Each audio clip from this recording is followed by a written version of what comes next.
이번 강좌에서는 간단한 키친웨어를 만들고 더 사이클 렌더러를 사용해서 렌더링하는 방법을 설명해 드리도록 하겠습니다. 자, 가장 먼저 세라믹 그릇을 만듭니다. 자, 블렌더를 처음 시작하면 기본으로 들어있는 이 큐브를 없애고, 자, 컨트롤 A 키를 눌러서 여기에 보면 이 실린더를 추가하겠습니다. 자, 추가된 실린더를 보면 이렇게 위아래가 덮여있는 모양을 하고 있습니다. 실린더를 추가했죠. 그 추가 명령에 관한 옵션은 바로 이곳에서 변경할 수 있습니다. 자, 여기 내려보면 여기 캡 필 타입이라는 부분이 나옵니다. 여기에 보면 실린더의 위아래 부분을 어떻게 덮을 것인가를 결정해 주는데, 가장 마지막에 있는 세 번째에 보면 nothing이라는 것이 있습니다. 이걸 선택하면 위아래 아무것도 없이 이렇게 뚫린 실린더를 만들어줍니다.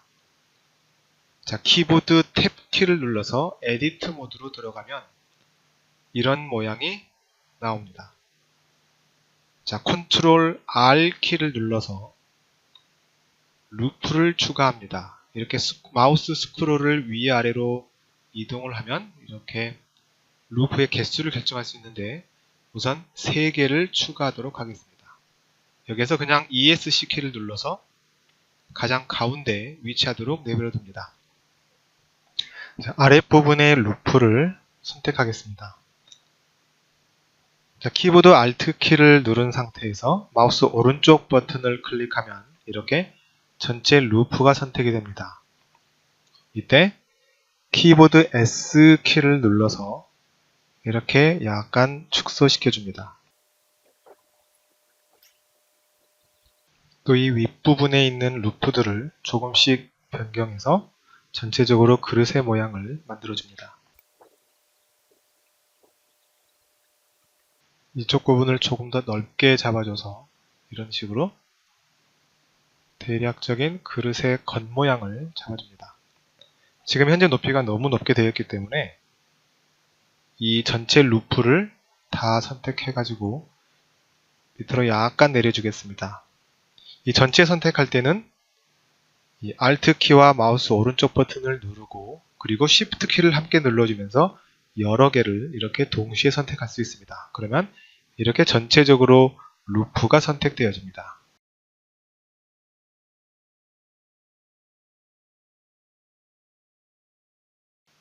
이 상태에서 키보드 탭 키를 눌러서 다시 오브젝트 모드로 나가보면 이런 모양을 하고 있습니다. 다시 탭 키를 눌러서 에디트 모드로 들어갑니다. 자, 그리고 이 바닥 부분에 보면 이 루프 있죠? 이 루프를 Alt 마우스 오른쪽 버튼으로 눌러서 이렇게 전체 루프를 선택해 줍니다. 정면에서 보는 이 상황에서 키보드 Z 키를 눌러서 와이어프레임 모드를 활성화시킵니다. 그러면 저 뒤에 있는 부분도 이렇게 투시해서 볼 수 있습니다. 자, 정면 보기를 한 상태에서 지금 선택되어 있는 밑에 이 루프를 E 키를 눌러서 익스트루드를 해줍니다. 그러면 이렇게 확장되어 나옵니다. 이 상태에서 키보드 Z 키를 누르면 이렇게 정확하게 Z 키를 축으로 움직이게 됩니다. 밑부분으로 약간 살짝 위치시킵니다. 그러면 이렇게 아래쪽으로 약간 확장되어 있습니다. 이 상태에서 E 키를 눌러서 다시 확장시켜 줍니다. 이 상태에서 ESC Escape 키를 눌러서 위치를 변경하지 않은 상태에서 S키, 즉 스케일을 누르면 이렇게 축소를 시킬 수 있습니다. 그러면 전체적으로 밑에 부분이 이 정도 덮여집니다. 그 나머지 이 가운데를 막기 위해서 다시 E 키를 눌러서 익스트루드를 시켜줍니다. 그리고 ESC를 눌러서 이동을 하지 않은 상태에서 이번에는 Alt M 키를 눌러서 이렇게 merge, 즉 합쳐줄 수 있는 이러한 옵션 키를 불러옵니다. 센터를 선택하면 이렇게 한 가운데 중앙으로 겹쳐서 모여집니다. 키보드 A키를 눌러서 모든 선택을 해제합니다. 그러고 나면 이런 식으로 바닥이 만들어집니다. 이제 이 그릇의 겉모양이 대충 만들어져 있기 때문에 이제는 안쪽 면을 만들어서 두께를 설정해 주도록 하겠습니다. 다시 탭키를 눌러서 에디트 모드로 들어간 다음에 키보드 A키를 눌러서 전체를 선택합니다. 이 상태에서 키보드 E키를 누르면 이렇게 전체를 확장시킬 수 있습니다. ESC키를 눌러서 이동을 해제한 다음에 S키를 눌러서 이 전체를 약간 축소시켜 줍니다. 그러면 이 그릇의 안쪽으로 이렇게 축소되어집니다. 여기에 보면 이 아랫부분의 두께는 조금 얇은 반면에 이 위쪽의 두께는 조금 두껍게 나와 있습니다.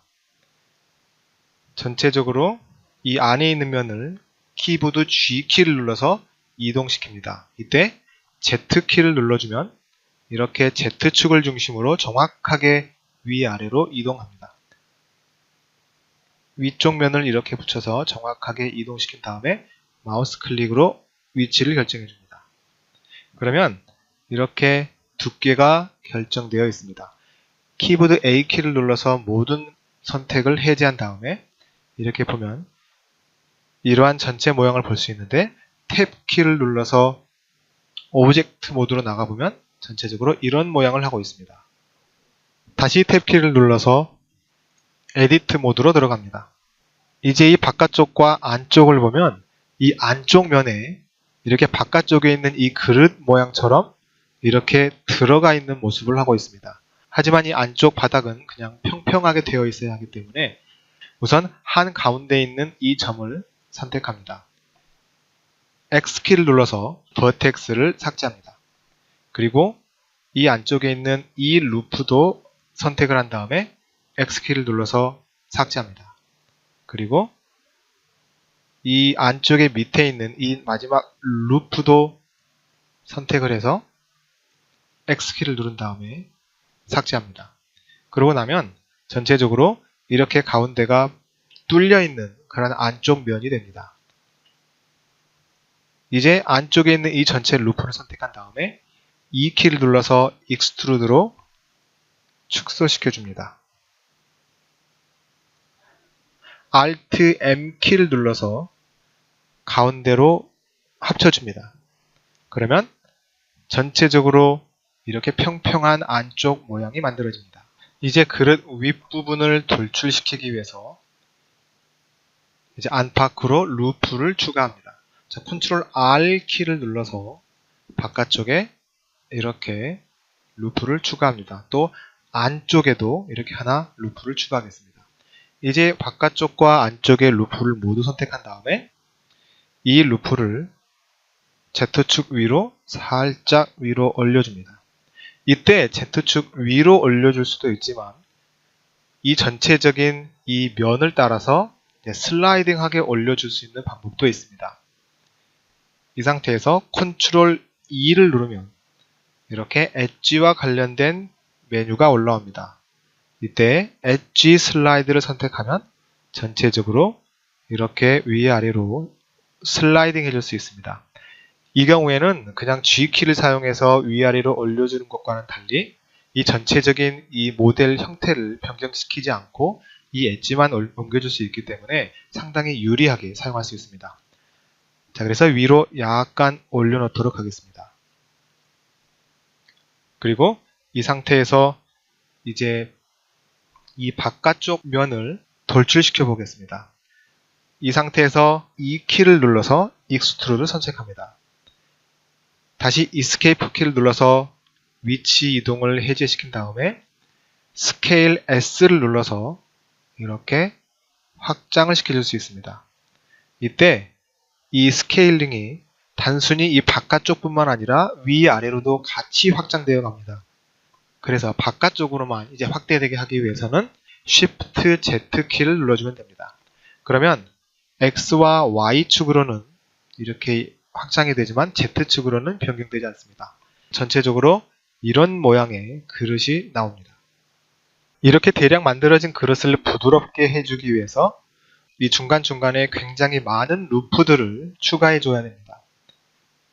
바로 그러한 기능을 이곳에 보면 이 모디파이어 섹션 중에 이 Subdivision Surface Modifier가 그 기능을 하게 됩니다. 이 모디파이어를 선택합니다. 이러한 옵션이 나오는데 우선 여기에 보면 View라는 부분과 Render라는 부분이 있습니다.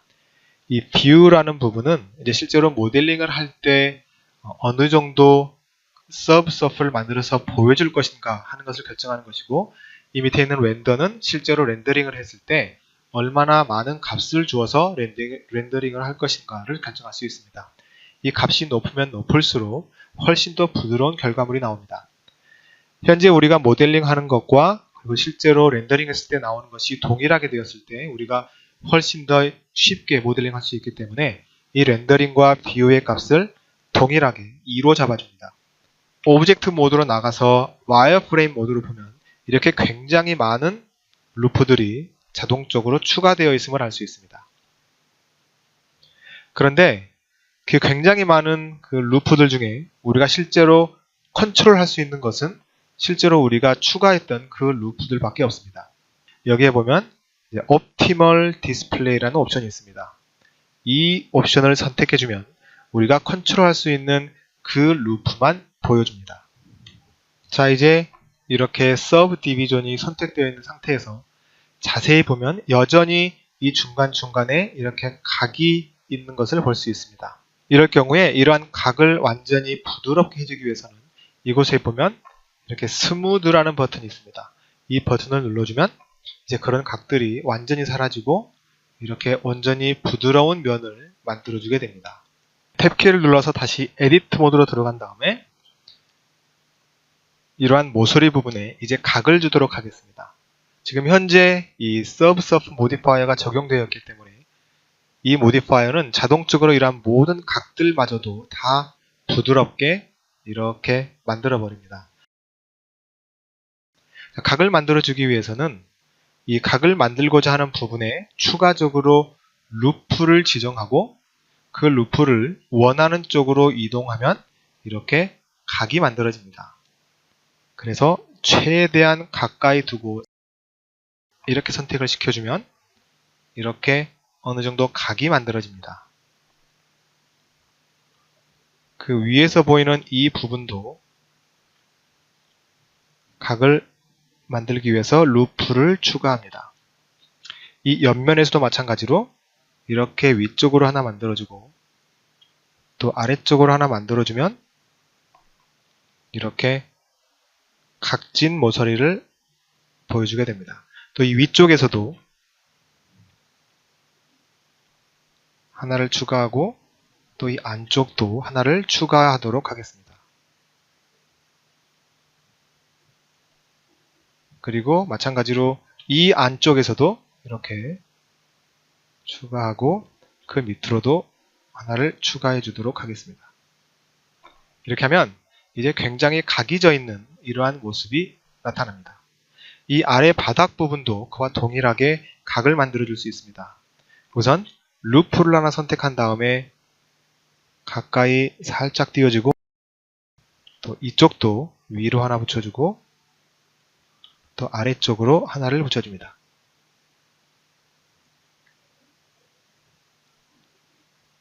그리고 이쪽 부분도 이렇게 루프를 추가시켜 줍니다.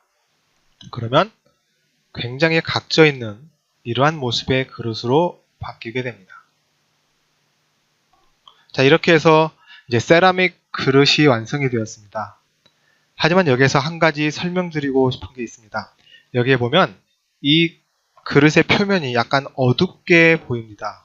아마 사용하는 환경에 따라서 어떨 경우에는 하얗게 보이기도 하고 또 어떨 경우에는 검게 보이기도 하는데 때때로 이제 모델링을 하다 보면 이 한 면 부분이 어느 쪽이 안쪽을 향하고 어느 쪽이 바깥쪽을 향하는지가 중요한 경우가 있습니다. 그것을 노멀이라고 하는데 이 노말이 잘못되어 있으면 이제 결과가 원치 않게 나타날 수 있다는 것을 꼭 기억해 주시기 바랍니다.